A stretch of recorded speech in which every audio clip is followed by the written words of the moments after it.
Hello student, मैं विजय sir और आज हम बात करेंगे चैप्टर 6 जो है हमारा lines and angles.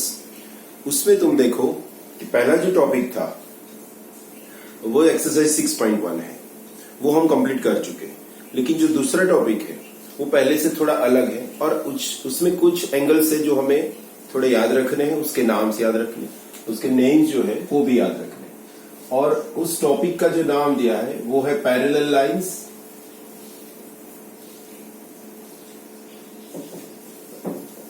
And transversal.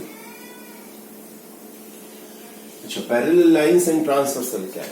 तो सबसे पहले देखो पैरेलल लाइंस क्या होती है।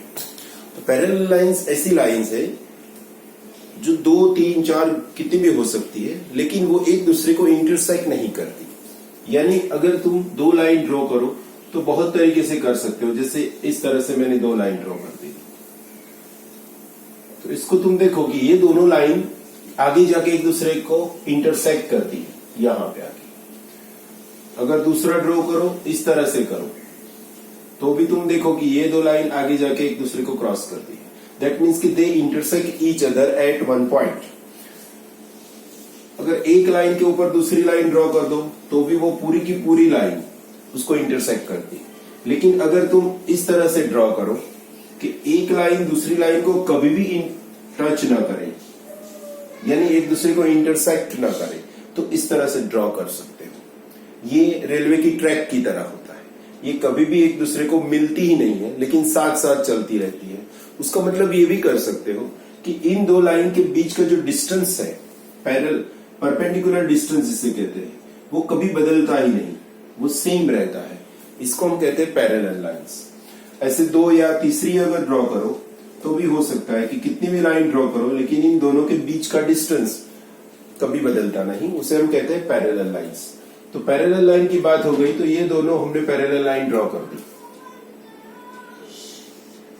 अभी मैं बात करता हूं ट्रांसवर्सल की। ट्रांसवर्सल क्या है? This is also a line, वो भी एक लाइन है। और वो लाइन जो है वो इस तरह से बनाई गई है कि ये दोनों लाइन को वो एक लाइन पास होती है जो इंटरसेक्ट करके चलती है, इनके पैरेलल नहीं है। तो इसका मतलब कि मैं इस तरह से ड्रॉ कर सकता हूं। ये हो गई ट्रांसवर्सल, इसे कहते हैं। ये ट्रांसवर्सल, इसकी फिक्स डेफिनेशन है कि ये हर एक लाइन को एक एक पॉइंट में इंटरसेक्ट करके चलती है। हर एक लाइन को, मतलब इसको भी एक पॉइंट में इंटरसेक्ट करेगी, इस लाइन को भी एक पॉइंट में इंटरसेक्ट करेगी, इसलिए इसको कहते हैं ट्रांसवर्सल। तो ये लाइन जो है उसे हम कहते हैं ट्रांसवर्सल, और ये दोनों है वो पैरेलल लाइंस। अगर हम इनका नाम दे दे A B C D P Q, और इन दोनों को एक्स एंड वाई, जो भी नाम देना चाहो दे दो। तो जब ये सिचुएशन है तो तुम देखो कि बहुत सारे एंगल्स बनते हैं इसमें। जैसे एक एंगल ये रहा, दूसरा ये रहा, 3, 4, ये 5 बन रहा है, 6, 7, 8, यानी 8 एंगल्स बन रहे हैं। हमें ये समझना है कि इन एंगल्स के बीच में रिलेशन क्या है। तो सबसे पहले देखो कि ये जो पहले फर्स्ट टॉपिक में हम सीख गए कि इसको भूल जाओ। तो ये जो क्रॉस दिख रहा है तुम्हें, 2 lines intersect each other at point x, उसमें 4 एंगल्स है। इसमें ये लीनियर पेयर है, ये भी linear pair, this is also linear pair, और ये भी लीनियर पेयर है, यानी 4 पेयर्स इसमें लीनियर पेयर है। दूसरा, ये दोनों 1 और 3, वो उसको क्या कहते हैं? वर्टिकली ऑपोजिट एंगल्स कहते हैं। 2 और 4, उसको भी हम वर्टिकली ऑपोजिट एंगल्स कहते हैं। यानी ये 2 पेयर है वर्टिकली ऑपोजिट एंगल्स की, ये तुम स्टडी कर चुके हो। सेम थिंग यहां भी है, 2 लाइन इंटरसेक्ट और इस तरह से वर्टिकली ऑपोजिट एंगल्स और लीनियर पेयर बनती है। लेकिन अगर हम साथ में सोचे तो ये 4 एंगल और इन 4 एंगल के बीच में रिलेशन क्या है, या कुछ सिमिलरिटी या कुछ इक्वालिटी है? तो चलो देखते हैं। सबसे पहले देखो कि इसमें कुछ एबीसीडी की डिजाइन भी बनती है। जैसे ये मुझे Z दिख रहा है, उल्टा भी Z है, फिर F दिख रहा है, यहां से F बन रहा है, फिर यहां CV बन रहा है, इस तरह भी C बन रहा है। सबसे पहले बात करते हैं हम इंटीरियर एंगल्स की, वो सब हम देखेंगे। इंटीरियर एंगल्स कौन कौन से? इंटीरियर एंगल्स इसमें ये कहेंगे कि जो दो पैरेलल लाइन के अंदर की साइड बनते हैं। तो यहां पे इंटीरियर एंगल्स देखो, ये जो है 1 2 ये दोनों लाइन के बाहर है, 7 8 भी नीचे की ओर है, तो दोनों लाइन के बीच में नहीं है, बाहर है। लेकिन ये 3 4 5 6 ये चार एंगल जो है ये अंदर की साइड बनते हैं, दो पैरेलल लाइन के बीच में आ जाते हैं। तो इसको हम कह सकते हैं कि एंगल 3 4 5 एंड 6 ये चार एंगल जो है वो इंटीरियर एंगल्स कहते हैं। तो दूसरे कौन से? तो एक्सटीरियर एंगल्स। एक्सटीरियर एंगल्स कहां है? तो अब तुम समझ गए होंगे कि एक्सटीरियर एंगल कहां है। देखो वो है 1 2 ये दोनों बाहर की ओर है, तो एंगल 1 एंगल 2 7 एंड 8 7 और 8 ये सारे के सारे चार एंगल एक्सटीरियर है। मतलब इन 8 को हमने दो पार्ट में बाइफरकेट कर दिया, 4 है जो इंटीरियर है और 4 आर एक्सटीरियर। ओके, तो ये सबसे पहली बात है, ये समझ रहा है कि कौन से इंटीरियर कौन से एक्सटीरियर। उसके बाद हम दूसरी बात करते हैं कि इनके नाम क्या है और क्या रिलेशन इन दोनों के बीच में। तो सबसे पहले बात करते हैं हम कॉरस्पॉन्डिंग एंगल। कॉरस्पॉन्डिंग एंगल्स क्या है वो देखो। कॉरस्पॉन्डिंग एंगल्स याद रखना है स्टूडेंट कि भाई क्या होते हैं। तो यहां जो एफ शेप में बनते हैं, एफ शेप में, जैसे इस तरह का एक एफ शेप है, इसमें दो एंगल तुम ये कंसीडर करो। यहां मैंने नीचे की साइड दोनों स्टेप के तरह, जैसे स्टेप होते हैं, या दूसरा कोई एफ उल्टा ले लो इस तरह का, अगर इसमें दिखे तो इसमें भी दो एंगल ऊपर की ओर ले लो, जैसे हम लैडर चढ़ते हैं या स्टेप्स होते हैं उस तरह से। या कोई इस तरह से एफ दिख रहा है तुम्हें, तो ये दोनों एंगल ले लो। या कोई उल्टा इस तरह से एफ दिख रहा है, तो ये दोनों एंगल ले लो। तो ये स्टेप की तरह जो एंगल्स होते हैं उसको हम कंसीडर करेंगे, तो उसको हम कहेंगे करस्पॉन्डिंग एंगल्स। तो यहां पे कहां दिख रहा है तुम्हें एफ उल्टा सीधा इस चारों तरफ से? तो सबसे पहले अगर 1 की बात करें तो ये जो दिख रहा है यहां से ये पूरा का पूरा एफ है, और 5 और 1 वो दोनों स्टेप है, देखो 1 एंड 5। तो सबसे पहली जो पैर है वो 1 एंड 5 की है, 1 एंड 5 ये पहली पैर है कि जो स्टेप की तरह है, और इसको हम कहेंगे करस्पॉन्डिंग एंगल्स। करस्पॉन्डिंग एंगल्स की जो खासियत है वो ये है कि एक इंटीरियर एंगल होता है और एक एक्सटीरियर एंगल होता है, एक इंटीरियर एक एक्सटीरियर, तो इसको हम कहेंगे करस्पॉन्डिंग एंगल्स। दूसरी पेयर अगर बनाते हैं तो दूसरी कौन सी बनेगी? 2 की बात करो, 2, तो 2 की स्टेप के शेप में कौन सा आता है? एफ शेप में, तो 6, 2 एंड 6 ये दोनों तुम देखो कि ये एफ शेप है उल्टा, यहां से यहां इस तरह से, और ये 2 अगर एक्सटीरियर है तो 6 इंटीरियर है, तो 2 एंड 6 ये दूसरी बात होगी। 3 से सोचो, ये नीचे वाला एफ इस तरह से, तो 3 एंड 7 ये 6 नहीं लेना, ये दोनों इंटीरियर है, 3 एंड 7 वो तीसरी पेयर बन जाएगी, तो एंगल 3 एंड एंगल 7। और चौथी पेयर भी बनेगी 4 एंड 8, 4 एंड 8। तो ये जो चार पेयर बनी उसे हम कहते हैं corresponding angles. Corresponding angle student, इसमें एक और कैरेक्टरिस्टिक जुड़, इसकी प्रॉपर्टी बात कर रहे हैं। इसकी प्रॉपर्टी ये है कि अगर ये दोनों लाइन पैरेलल है, if A B and C D are parallel, देखना याद रखना कि ये दोनों अगर पैरेलल है तो ये जो पैर है 1 एंड 5 की, 2 एंड 6 की, वो सारी की सारी इक्वल होगी।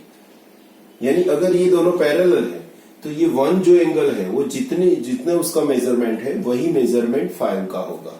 अगर 2 तो 6, 2 and 6 are equal if A B and C D are parallel.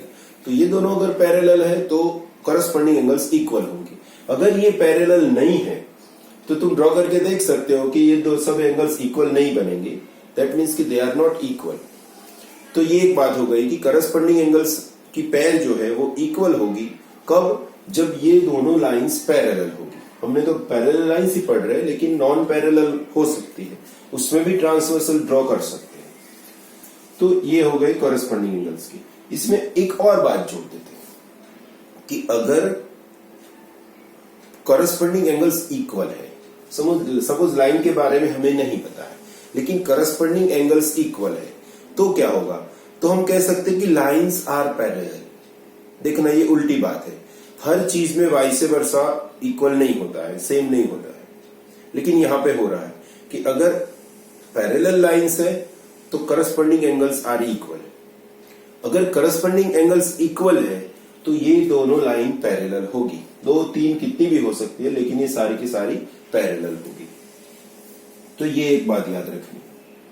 इसके बाद जो दूसरे नंबर के एंगल्स आते हैं उसकी बात कर ले, और वो है अल्टरनेट एंगल्स।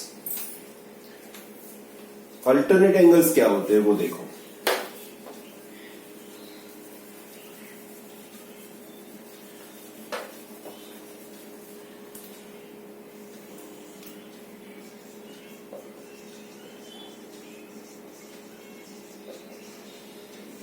अल्टरनेट, जैसे करस्पॉन्डिंग एक नाम दिया मैंने, ऐसे एक अल्टरनेट दूसरा नाम देता हूं। तो अल्टरनेट एंगल यहां से कैसे निकालोगे? तो अब जो बात होगी वो इंटीरियर और एक्सटीरियर इस तरह से होगी। तो पहले इंटीरियर की बात करते हैं कि अल्टरनेट में 2 पार्ट कर देते हैं। उसमें सबसे पहला है alternate interior angles. Alternate interior क्या है? तो इंटीरियर एंगल्स में अल्टरनेट कौन से बनते हैं? तो तुम देखो, जेड शेप पे बनते हैं। जैसे करस्पॉन्डिंग एफ शेप में बनता था, ऐसे जेड शेप में अल्टरनेट इंटीरियर बनेंगे। जैसे मैंने यहां जेड ड्रॉ कर दिया, ये जेड है। तो जेड में तुम देखो 3 और 5। अगर जेड ड्रॉ करोगे तो 2 एंगल देखेंगे, एक ये रहा, ये रहा। तो ये जेड में 3 और 5, तो सबसे पहली जो पैर है वो 3 और 5। और तुम देखो कि ये जो पैर है वो पैरेलल लाइन के बीच में है अगर, और जेड शेप में है, तो उसको अल्टरनेट इंटीरियर। इसमें 3 और 5 बोथ आर इंटीरियर एंगल्स। देखो 3 भी इंटीरियर है, 5 भी इंटीरियर है, एक्सटीरियर में कोई नहीं है। दूसरी अगर पैर बनाए तो बनेगी 4 और 6। ये उल्टा जेड दिख रहा है तुम्हें, उसमें भी 2 एंगल आते हैं, 4 और 6। 3 और 5, 4 और 6, तो 4 और 6 ये दूसरी पैर बन गई। इसमें भी सेम चीज लागू होगी कि अगर ये दोनों पैरेलल है तो 3 और 5 आर इक्वल। अगर ये दोनों पैरेलल है 4 और 6 आर इक्वल। तो ये भी बात हो गई। अभी अल्टरनेट एक्सटीरियर की बात करें। अल्टरनेट एक्सटीरियर एंगल्स कैसे होते? तो इंटीरियर के अलावा जो एंगल्स हैं, जैसे इंटीरियर 3 और 5 है, तो एक्सटीरियर कौन से है? 2 और 8, दोनों एक्सटीरियर, लेकिन आमने सामने। ट्रांसवर्सल जो है उसकी एक साइड और दूसरी साइड, एक एंगल एक साइड का लेना है, एक एंगल दूसरी साइड का, यानी ये 2 एंड ये 8। तो इसमें सबसे पहली पैर बनेगी 2 और 8। दूसरी पैर 1 और 7, इस तरफ 1 और 7। तो ये दोनों पैर है, ये दोनों एक्सटीरियर है, ट्रांसवर्सल के अलग अलग साइड पे है, तो इसलिए इसको हम कहेंगे अल्टरनेट एक्सटीरियर एंगल्स। तो ये दूसरी टाइप की, ये फर्स्ट टाइप का एंगल्स है, ये सेकेंड टाइप की। सेकेंड टाइप में 2 पार्ट है, एक्सटीरियर और इंटीरियर। अभी मुझे तीसरी बात करनी है, थर्ड। उसे हम कहेंगे ओनली इंटीरियर एंगल्स कह सकते हैं, लेकिन interior angles of same side of transversal. देखो अल्टरनेट में क्या था कि ऑपोजिट साइड थी, ट्रांसवर्सल के 2 पार्ट में हम देखते थे कि ये लाइन ड्रॉ कर, एक एंगल इस तरफ, एक एंगल इस तरफ। अब जो बात करते हैं वो ट्रांसवर्सल के एक ही साइड के एंगल की बात करो, और वो भी इंटीरियर एंगल्स की। इंटीरियर अगर ट्रांसवर्सल ये है तो ये दोनों इंटीरियर एंगल्स हैं, तो इन दोनों के बीच में क्या रिलेशन है? यानी सबसे पहली जो पैर लेता हूं 3 और 6, तो ये दोनों क्या है?